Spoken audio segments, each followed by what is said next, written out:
Jim Cameron is the sweetest, most lovable, nicest director I've ever worked with in my life. I don't know what the whole big deal is. People say he's the Marquis de Sade of Hollywood. I don't get it.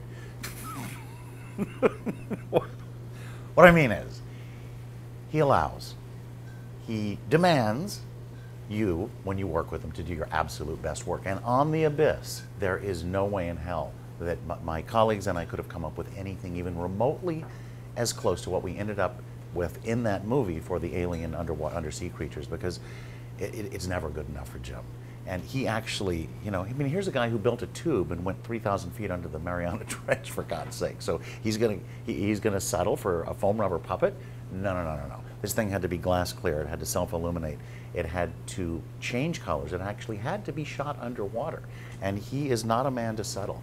And when you work with Jim Cameron, you do your best work. And to this day, I am the most pleased with my company's work on The Abyss than any other film I've ever done.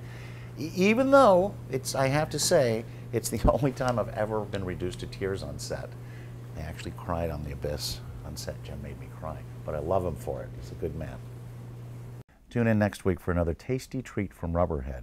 And more importantly, mark your calendars, kids, for January the 13th. That's Friday the 13th, 2017, for the worldwide debut of the actual book at IMATS Los Angeles.